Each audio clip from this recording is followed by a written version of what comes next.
lions and lionesses. My intention on this audio was to teach you about nutrition, about the principles of it, but a lot of people know the principles, honestly, and a lot of people know what to do, but more specific, people know what not to do, yet we still do it. Why is that? Why is it that we want something, we have a goal, and we don't follow through on it? In fact, we do things that are the opposite of what we need to do.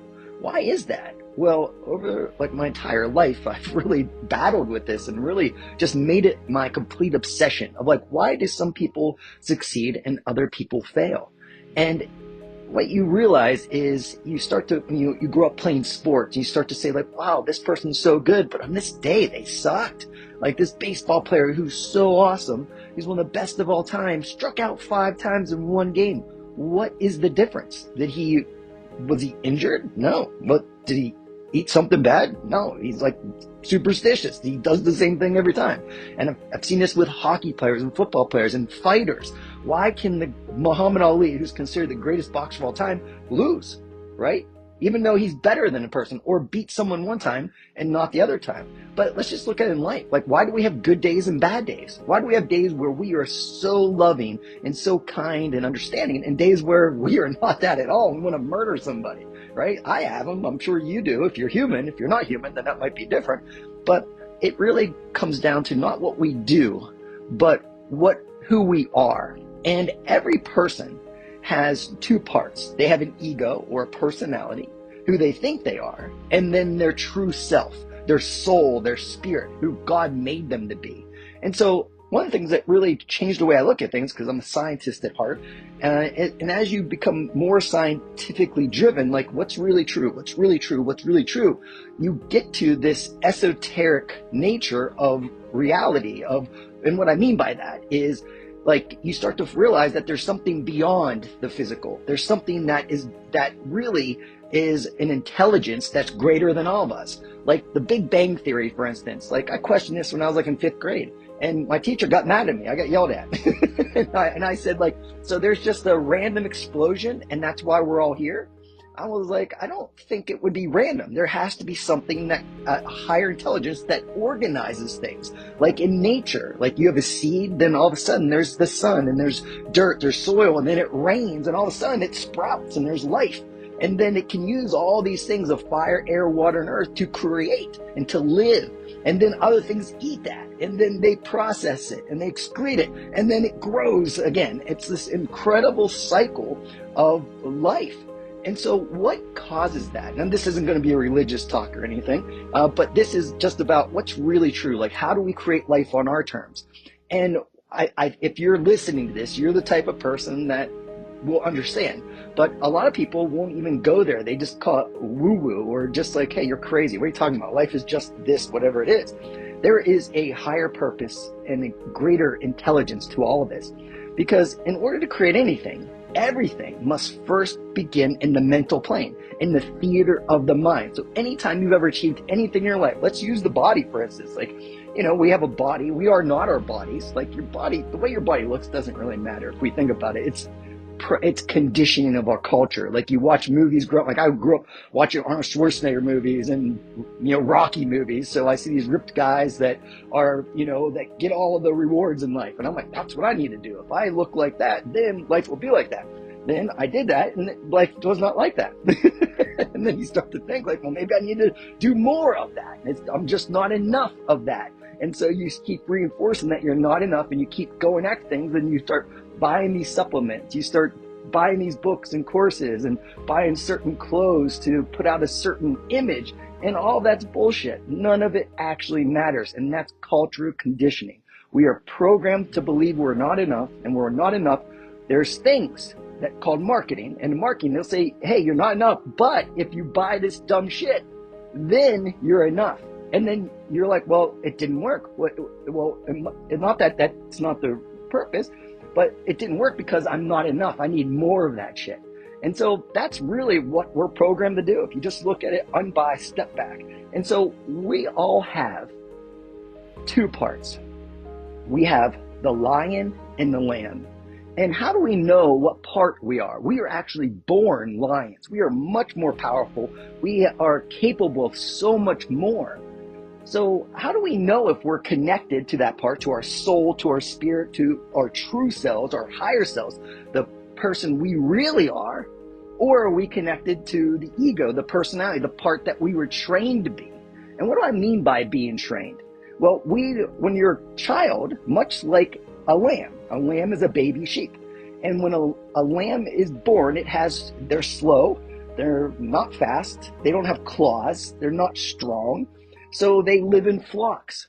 And when a predator comes, like a wolf, what happens? Well, they jump to the center of the flock so they don't get taken. They are completely selfishly driven for survival. So we have that same sort of brain. We're not fast when we're babies. We need someone to take care of us. So we're kind of helpless. So what do? We don't like hide out in the flock. We have other people take care of us, and we cry. We do different things. We find ways to adapt to the environment to get what we want. So we're hungry, what do? We can't talk, so what do? We cry. And then our diaper's dirty, so what do? We cry. And we start just being like, help me, help me, help me. And then there's a point where that we still have that programming. So we develop all our beliefs, and all beliefs are our automatic thoughts. There are rules that we use to survive as children to get to this point. And some of them serve us, and some of them limit us. And so sometimes we get dealt a really good hand. We attached a really powerful meaning to something in life. Like, hey, when I am kind and loving, that makes other people feel appreciated. And then life is easy and it unfolds perfectly for me. That's a great belief. Other people says when I'm kind and loving, people are mean to me. And they think I'm weak and they take advantage of me. That's a very simple and very common belief. So how do we know what happens? Like, how do we know when we're connected and we're disconnected? When I say that, are we connected to who we really are? Or are we disconnected from who we really are? Are we in the lion or the lamb? Well, emotions are the way. Now, emotions are indicators. It's like you're driving your car and you're like, hey, how much fuel do I have? You look at the fuel, that's like your feelings, that's your emotions. If you're connected, you're in love-based emotion. If you're the lion, is love-based emotion. That is feedback to whether you are connected or disconnected. And when you're in love-based emotion, that is constructive energy. That is productive energy. That causes growth and expansion and actually like an ease, like you're in flow. Now, the opposite is when there is no love. And that is called fear. Fear is a lack of love. So fear-based emotion, it could be like sadness, depression. It could be anxiety. It could be anger or rage. It could be all these things. But it's a lack of love. It's fear-based emotion. That is when we're disconnected, and that is destructive energy. That's when we harm ourselves and we harm others. Nothing good comes from that. Now, that was really good when we're in actually a dangerous world so that we can feel it, then not judge it, but just use that fear to escape or to survive, to fight or flight. That's what we're doing. So fear-based emotion is what we call stress. That is when we're in a survival brain where we're very selfish, like the sheep jumping to the center of the flock. Nothing wrong with that. That's part of being in this reality, this world. But we need to know we don't live in that situation anymore. We're not in Ukraine. We're not in some war-torn place right now. If you are, I'm sorry about that.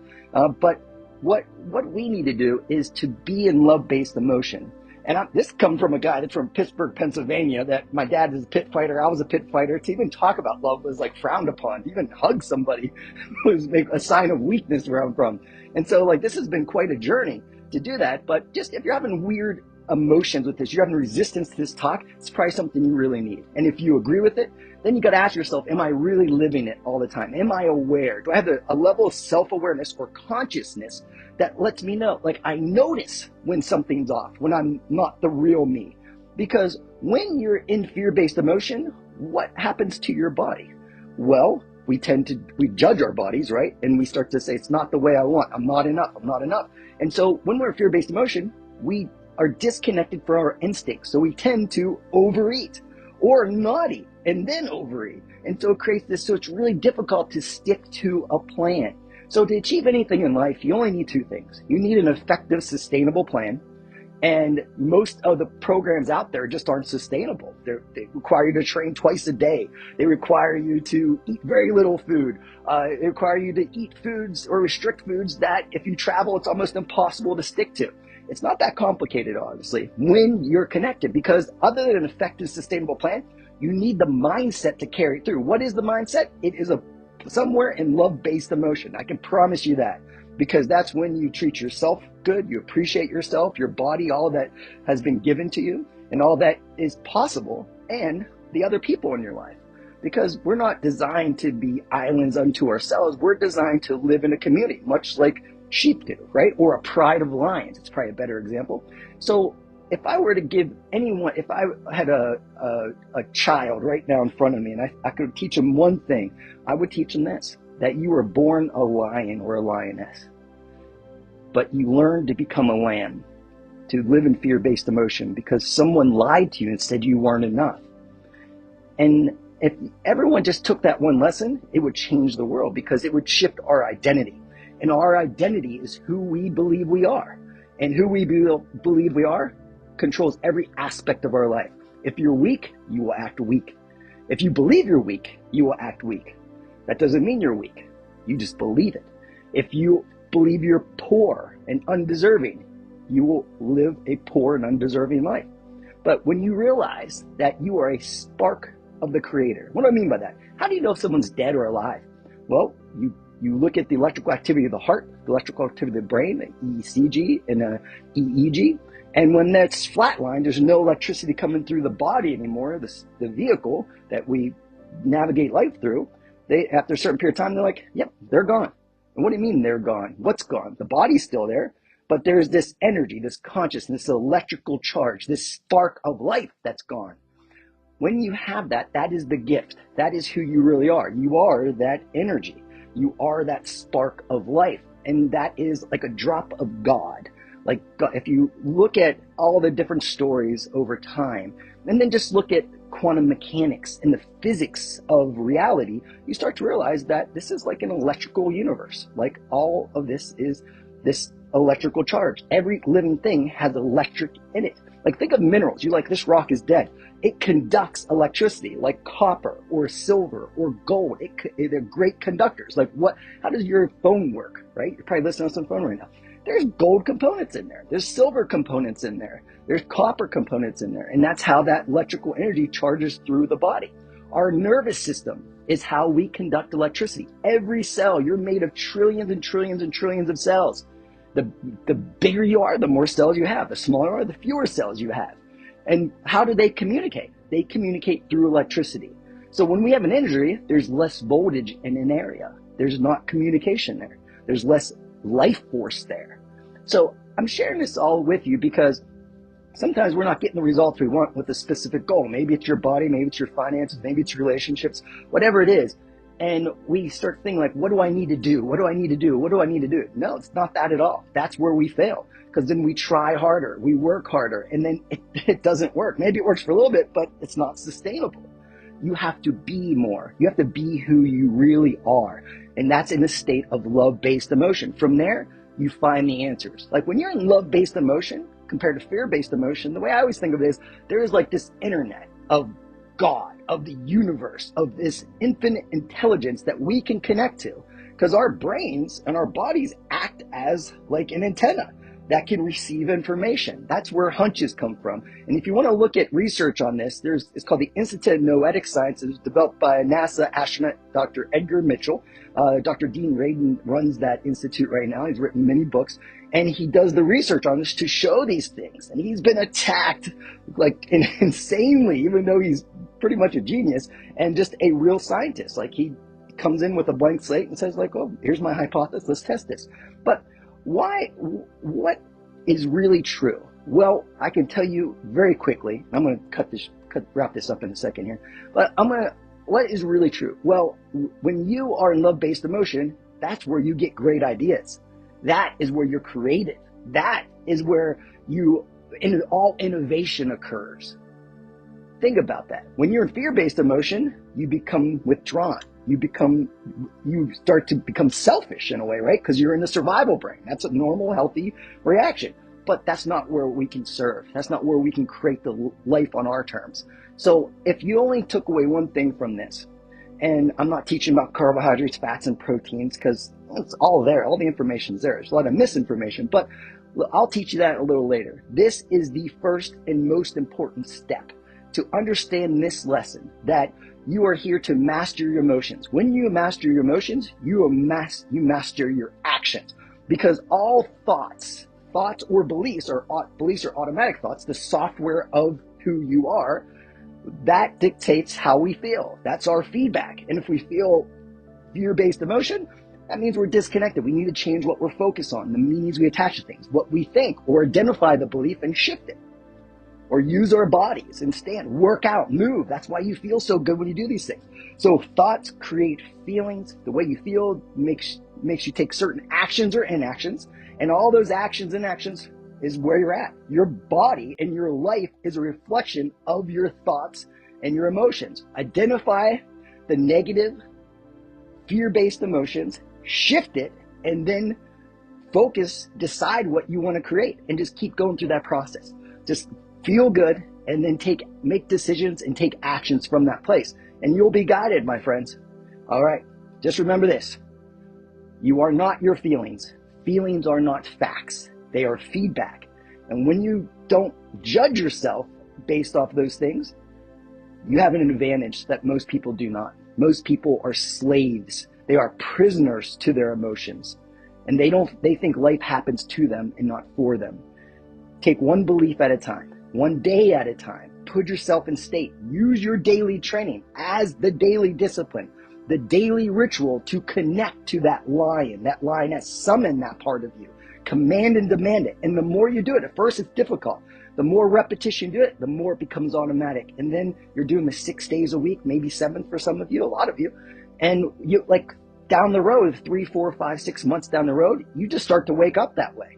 And you feel awesome. And life actually gets kind of easy. It's weird. I used to work so hard and struggle so much. On the outside, it looks like I work really hard still, but I don't feel like it at all. And I've been able to create life the way I really want it. It's a beautiful thing. And I'm just some regular dude. And, but we're in an environment, we have access to this information. Most people do not. And so it's a blessing for us. And we're here to accept that blessing and to live it. Just remember, your true nature is the lion or lioness. That's who you really are. We don't have to change anything. We just have to remember the truth. All right, my friends, I love you. I thank you. And I'm so excited for what's to come.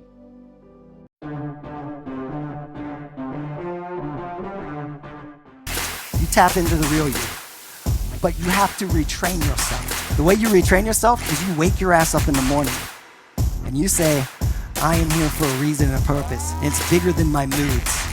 It's bigger than the difficulties of the day. I am here to live like a lion, not the fear of a lamb.